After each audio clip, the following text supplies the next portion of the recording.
This video is sponsored by my day job. All views and opinions are my own. Likes and subs are appreciated, but don't hit the notification button. Does anybody actually even do that? Seems annoying. Don't do that.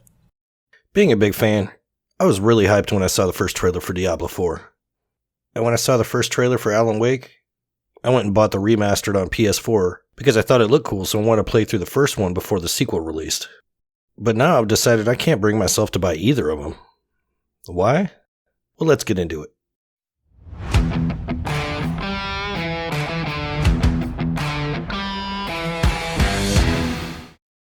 Welcome back to JBG. I try not to do too many negative videos to this point, but this situation's really been eating at me lately. A lot of younger gamers are used to an all-digital platform, and this doesn't seem like a big problem to them.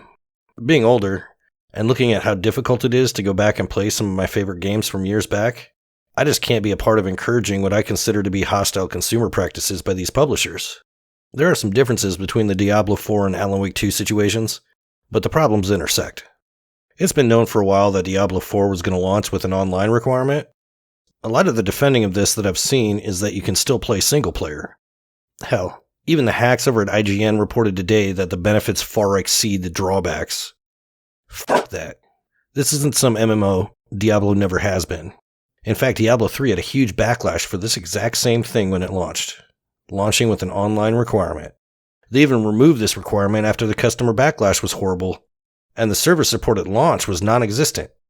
My issues aren't with the actual requirement to be online, but what this implies for the future. Game servers and networks are shutting down constantly.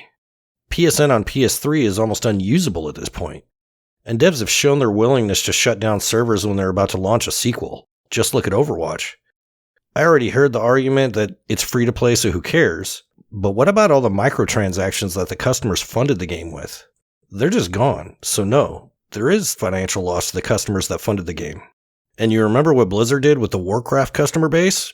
Basically removing features from everyone that didn't even buy the remastered version. They took back what people had already paid for. Blizzard is known for hostile consumer practices, and I have absolutely zero doubt that this will show up a few years down the road for Diablo 4 players as soon as Diablo 5 comes out.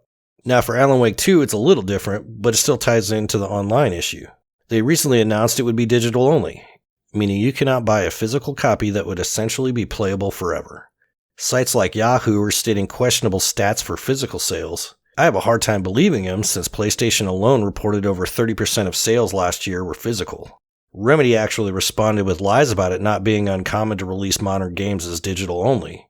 Indie games are commonly released digital only, but can you point out another AAA or even a big name AA that has done this before? What really made me decide not to buy Alan Wake was their statement about games requiring a day one patch. With the amount of gamers deciding to pre-order the last 6 or 7 years, we have hit a point where a company is telling us their game will no longer be playable without a patch. Yes, day one patches are common, but rarely is a game unplayable out of the box. The reality is the vast majority of games don't launch in a state like Cyberpunk did. In fact, have you seen what Square Enix just announced about Final Fantasy XVI?